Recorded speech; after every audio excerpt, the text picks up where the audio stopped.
जय हिंद दोस्तों, एक बार फिर से आप सभी का स्वागत है हमारे अंकुर क्लासेस चैनल पर। तो जैसे कि हमारे कारक की क्लास चली थी, तो कारक में हमने 3 कारक कल बता दिए थे। आज हम स्टार्ट कर रहे संप्रदान कारक से। कल हमारा कर्म कर्ण कारक वगैरह हो गया था, कर्ता कर्म कर्ण। आज स्टार्ट करते हैं संप्रदान कारक से। तो देखते हैं पहला जो हमारा आता है संप्रदान कारक।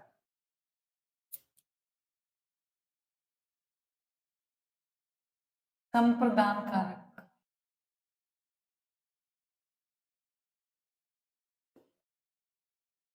तो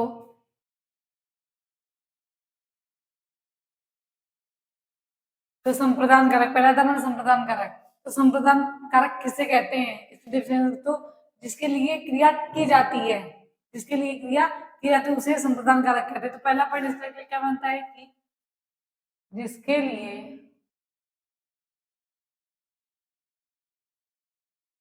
लिए क्रिया की जाती है,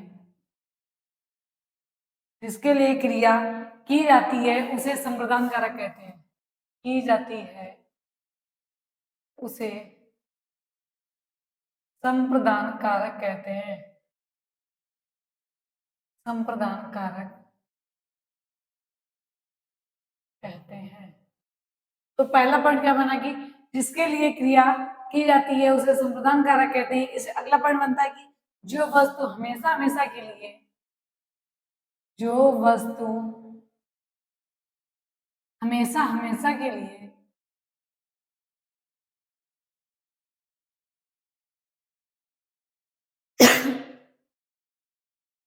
जो वस्तु हमेशा हमेशा के लिए दी जाती है, वस्तु हमेशा हमेशा के लिए दी जाए, तो जो वस्तु हमेशा हमेशा के लिए दी जाती है या फिर दी जाए, जिसकी या फिर क्या आएगा, जिसकी। तो पहले जिसके लिए क्रिया की जाती है उसे संप्रदान कारक कहते हैं। दूसरा था जो वस्तु हमेशा हमेशा के लिए दी जाती है, दी जाए या फिर जिसको वस्तु दी जाए, दी जाए या फिर जिसको वस्तु दी जाए, जिसको वस्तु दी जाए या फिर जिसे दी जाए। दोनों बात हो गई कि हमेशा हमेशा जिसको दे दी जाए या फिर जिसको दी जाए, लेकिन लेने वाला उसमें संप्रदान कारक होता है। उसमें क्या होता है, संप्रदान कारक होता है। उसमें संप्रदान कारक होता है। तो जो वस्तु में से दी जाए, जिसको दी जाए, जिसको वस्तु दी जाए उसे, उसमें क्या होता है, संप्रदान कारक होता है। अगला पॉइंट क्या कहता है कि जहां क्रिया की सहायता या जहां क्रिया की सहायता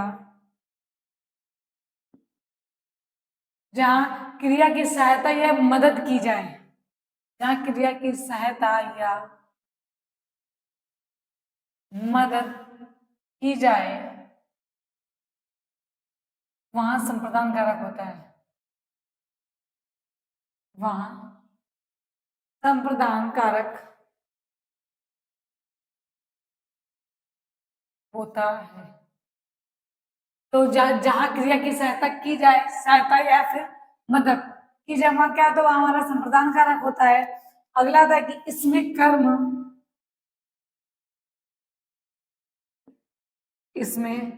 कर्म कारक की विभक्ति, इसमें कर्म कारक की विभक्ति की भी की विभक्ति को, कर्म कारक की विभक्ति क्या होती है, विभक्ति द्वितीया होती है, लेकिन कारक चिन्ह कौन सा होता है, को होता है। तो इसमें कर्म कारक की विभक्ति है, कारक चिन्ह को भी उपयुक्त होते हैं, को भी प्रयुक्त होते हैं,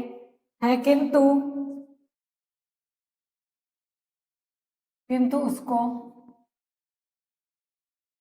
उसको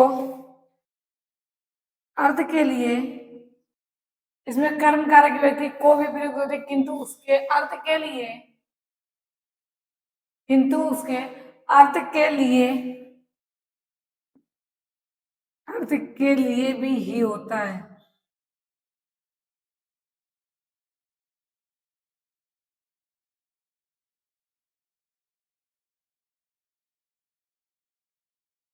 तो इसमें कर्म कारक व्यक्ति क्या को भी प्रयुक्त होता है, किंतु उसका अर्थ क्या होता है, के लिए ही होता है संप्रदान कारक। लेकिन कर्म कारक की व्यक्ति कारक चिन्ह का भी प्रयोग किया जाता है संप्रदान कारक में, लेकिन उसका अर्थ क्या निकलता है, उसका अर्थ भी के लिए ही निकलता है। तो पहली डिफरेंस, जिसके लिए क्रिया की जाती है, जिसके लिए क्रिया की जाए उसे संप्रदान कारक कहते हैं। बोले दूसरा चीज, जो वस्तु हमेशा के लिए दी जाए, जिसको भी दी जाए उसमें क्या होता है, संप्रदान कारक होता है। और यदि जहाँ क्रिया की सहायता या मदद की जाए वहां संप्रदान कारक होता है। इसमें कर्म कारक व्यक्ति को, कर्म व्यक्ति कौन से कर्म कारक है, कारक चिन्ह बोले तो कारक चिन्ह को का प्रयोग होता है, लेकिन उसका अर्थ क्या होता है, के लिए। संप्रदान कारक में अगर यूज होगा तो उसका अर्थ क्या होगा, के लिए ही यूज होगा। तो उदाहरण देखते हैं। उदाहरण पहला क्या था हमारा, कि सुरभि के लिए,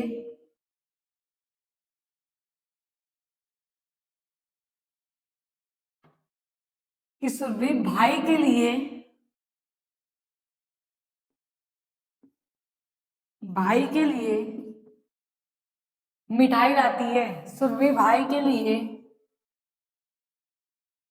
मिठाई लाती है। सुरभि भाई के लिए मिठाई लाती है, तो इसमें समाधान कारक क्या है, वो के लिए। क्या है, सुरभि किसके लिए, भाई के लिए मिठाई लाती है। अगला एग्जांपल आता है कि बच्चे को, बच्चे को गेंद खरीद दो, या फिर बच्चे के लिए गेंद खरीद दो। बात एक ही हुई ना, कि कर्म कारक की कारक चिन्ह का प्रयोग करा, लेकिन अर्थ किसका निकलता, समाधान कारक का। बच्चे को गेंद खरीद दो। अगला आता है हमारा, राजा ने, राजा ने ब्राह्मणों को,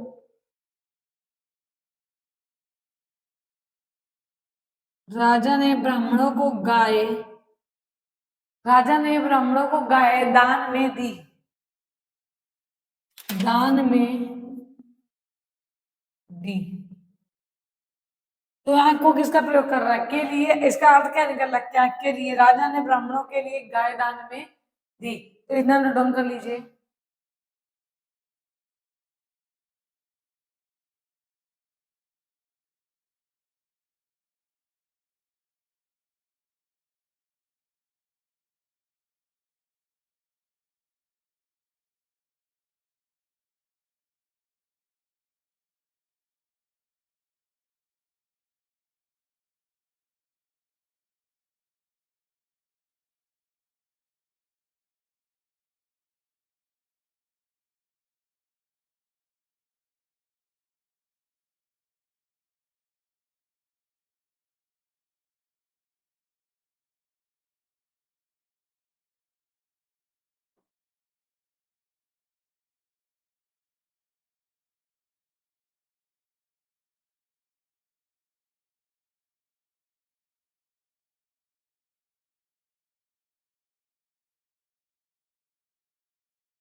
तो अगला जो कारक आता है वो था हमारा अपादान कारक। क्या आता है, अपादान कारक। तो अपादान कारक क्या कहते हैं, अपादान से मतलब जिससे अलगाव की भावना हो, किसी वस्तु को अलग होना। तो क्या होता है इसमें, जिससे अलगाव की भावना होती है। तो इसकी पहली डेफिनेशन क्या होती है, जिस संज्ञा, जिस संज्ञा अथवा सर्वनाम, जिस संज्ञा अथवा सर्वनाम से किसी वस्तु का, अथवा सर्वनाम का, सर्वनाम से किसी वस्तु का, से किसी वस्तु का अलग होना, अलग होना पाया जाता है वहां अपादान कारक होता है। अलग होना पाया जाता है वहां अपादान कारक होता है। वहां अपादान कारक होता है। तो जिस संज्ञात और सर्वनाम से किसी वस्तु का अलग होना पाया जाता है, मतलब अलगाव की भावना, अभी बताते कि अलगाव की भावना, अलग होना जहां पाया जाता है वहां क्या होता है, अपादान कारक होता है। अगला पॉइंट आता है कि करण कारक की तरह,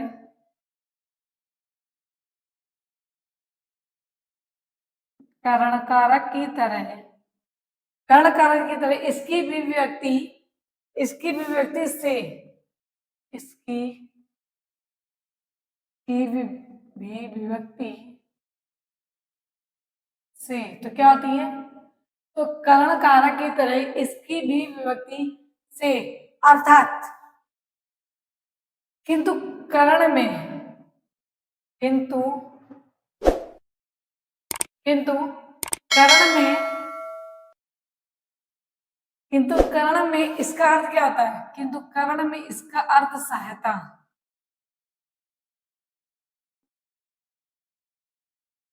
किंतु कर्ण में इसका अर्थ क्या होता है, सहायता। तो इस कर्ण कारक से इसकी विभक्ति क्या होती है, इससे होती है अलग होना। लेकिन किंतु कर्ण कारक में इसका अर्थ क्या होता है, सहायता। इसका अर्थ होता है सहायता, सहायता होता है। और अपादान, और अपादान में अलग होना पाया जाता है, अलग होना पाया जाता है,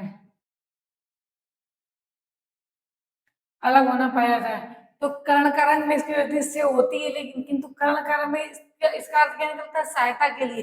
और अपादान में क्या निकलता है, अलग होना पाया जाता है। संज्ञा सर्वनाम से किसी वस्तु का अलग होना पाया जाता है, वह क्या होता है, अपादान कारक होता है। जैसे कि एग्जाम्पल देखें तो एग्जाम्पल हमारा क्या आएगा कि वृक्ष से पत्ता गिरा, वृक्ष से पत्ता गिरा, तो अपादान कारक का चिन्ह क्या हुआ, से। वृक्ष से पत्ता गिरा, पत्ता अलग हो गया ना, वृक्ष से गिर गया तो अलग हो गया, तो यहाँ क्या अलगाव के होना, तो वृक्ष से पत्ता गिरा। अगला आता है हमारा कि सवार घोड़े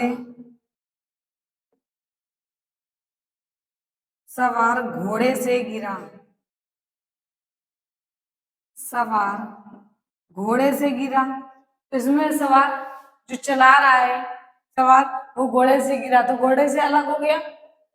एक एग्जांपल और देते हैं कि रेलगाड़ी प्लेटफॉर्म से जा चुकी थी, से जा चुकी थी। अगला राधा, राधा मीरा से बुद्धिमान है,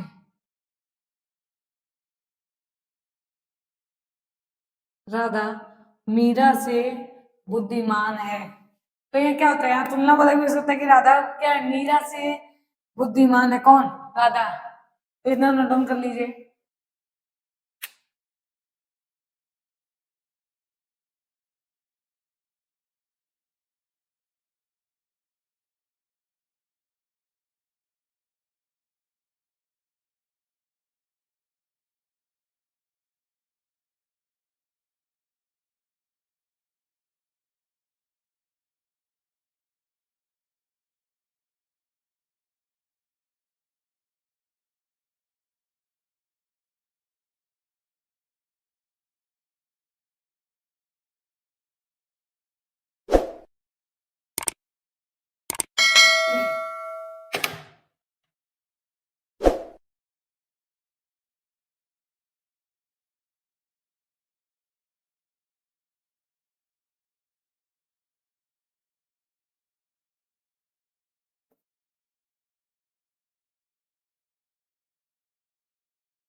अब जो अगला कारक आता है वो हमारा आता है संबंध कारक। कौन सा आता है?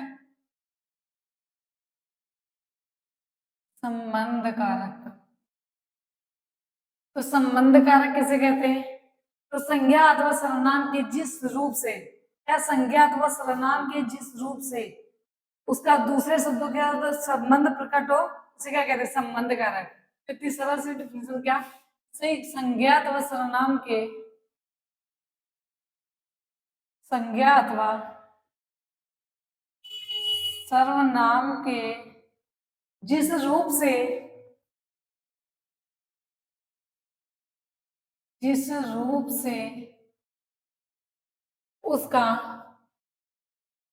दूसरे शब्दों के साथ, या दूसरे शब्दों के साथ, शब्दों के साथ संबंध प्रकट होता है, संबंध प्रकट होता है, संबंध प्रकट होता है, उसे संबंध कारक कहते हैं, उसे संबंध कारक कहते हैं, संबंध कारक कहते हैं। तो संबंध कारक किसे कहते हैं? कि संज्ञा तो सर्वनाम के जिस रूप से किसी दूसरे के शब्द के साथ उसका संबंध प्रकट होता है, उसे क्या कहते हैं? संबंध कारक। उदाहरण में देखते हैं। उदाहरण क्या आता है कि पहले उदाहरण आता है कि मेरी घड़ी खो गई, मेरी घड़ी खो गई, मेरी घड़ी खो गई। तो मेरी घड़ी संख्या दूसरा के दूसरे शब्दों के साथ, किसके साथ? तो मेरी घड़ी खो गई। इसी दूसरा आता है कि अपनी मैंने अपनी पुस्तक मैंने अपनी पुस्तक लिखी, मैंने अपनी पुस्तक लिखी। तीसरा आता है यह मेरा भाई है। तो संबंध बता रहा ना कि यह मेरा भाई है, मैंने अपनी पुस्तक लिखी, मेरी घड़ी खो गई। जहां संबंध बता क्या कहते हैं? संबंध कारक। अब बात करते हैं जो अगला तक होता है हमारा अधिकरण कारक। अगला क्या था हमारा? अधिकरण कारक। अधिकरण कारक किसे कहते हैं? अधिकरण कारक कितने प्रकार के होते हैं? तो बता दें कि अधिकरण कारक दो प्रकार के होते हैं। कौन से? स्थानाधिकरण और व्याधिकरण। तो पहले देखते हैं अधिकरण कारक किसे कहते हैं। तो संज्ञा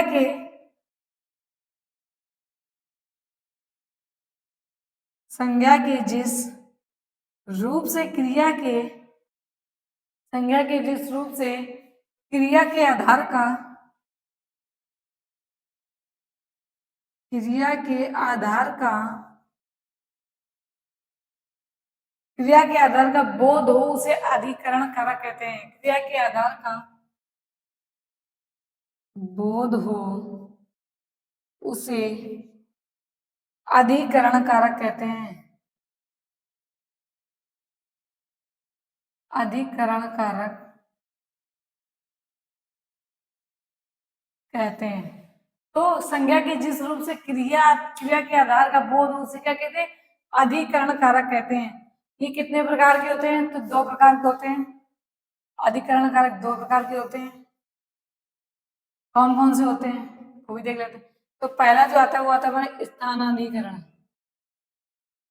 स्थानाधिकरण। दूसरा आता है वो होता है कालाधिकरण। कालाधिकरण।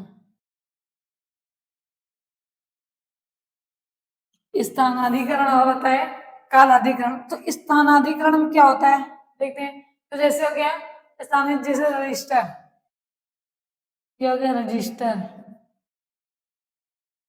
फिर होता है पेड़, रजिस्टर हो गया। पेड़ हो गया जैसे दीवार, स्थानाधिकरण है ना। छत, सड़क, ये कोई स्थान है। मेज, जहां जो चीज रखी है। फिर आता कालाधिकरण, तो जहां समय का बोध होता हो, जैसे कि सेकंड, मिनट, सेकंड हो गया मिनट, घंटे, दिन, महीने, घंटे, दिन, महीने, रात, प्रातः आदि। तो यहाँ क्या हो गया, तो उस अधिकरण कारक किसे कहते हैं, तो संज्ञा की जिस रूप से क्रिया के आधार का बोध उसे क्या कहते हैं, अधिकरण कारक कहते हैं। कितने प्रकार के, दो, स्थानाधिकरण और कालाधिकरण। स्थान जहाँ स्थान का बोध हो, जैसे रजिस्टर, पेड़, दीवार, सड़क, छत और भी अन्य कई चीजें। कालाधिकरण में जहाँ समय का बोध होता है, तो सेकंड, मिनट, घंटे, दिन, सप्ताह हो गया, रात, दिन, दोपहर, यहाँ समय का बोध, तो इतना नोट डाउन कर लीजिए।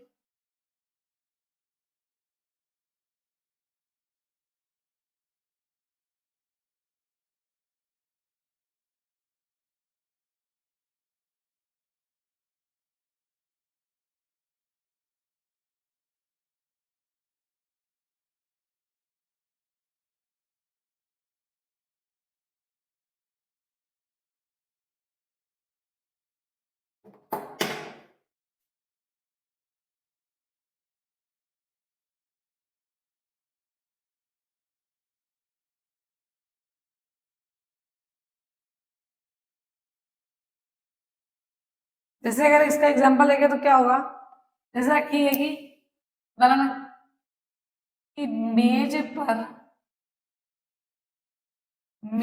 पर पुस्तक रखी है,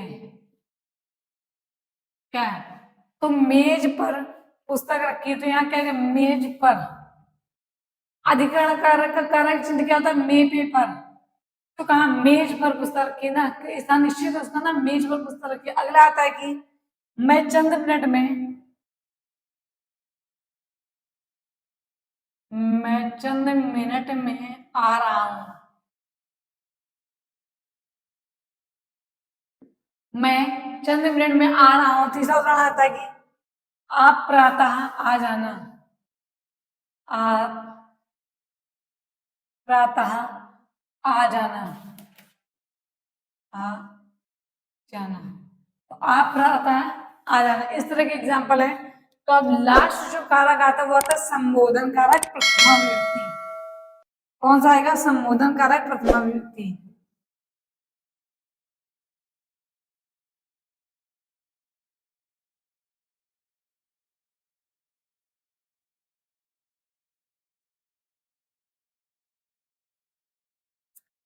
तो लास्ट जो कारक आएगा वो हमारा क्या, संबोधन कारक। कौन सी विभक्ति, प्रथमा विभक्ति। कारक चिन्ह ए, अरे, ए। तो इसकी डेफिनेशन क्या कहती है कि जिस शब्द से किसी को पुकारने का बोध हो, क्या, जिस शब्द से किसी को, जिस शब्द से किसी को पुकारने का बोध हो, पुकारने का बोध हो, उसे संबोधन कारक कहते हैं, उसे संबोधन कारक कहते हैं। तो जिस शब्द से किसी को पुकारने का बोध, उसे क्या कहते हैं, संबोधन कारक कहते हैं। या फिर अगला तो जिसको याद या फिर जिसकी याद या स्मरण किया जाए, क्या कहते हैं, स्मरण किया जाए, उसे क्या कहते हैं, उसे भी संबोधन कारक कहते हैं। जैसे कि एग्जांपल देखते हैं, विभू इधर आओ, विभू इधर आओ, किसी को पुकारा गया, विभू इधर आओ। अगला आता है कि हे प्रभु, हे प्रभु उसके ऊपर,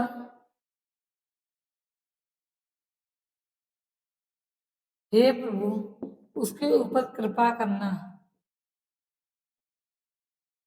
तो ये क्या होगा हमारा संबोधन का, जहां जिस शब्द से किसी को पुकारने का बोध है या फिर किसी को याद करने, स्मरण करने का हो, तो वहां क्या कहता है, संबोधन करना कहता है। तो थैंक यू दोस्तों, आज आपका एक टॉपिक पूरा कारक वाला कंप्लीट होगा, तो आज के लिए इतना ही। Thank you.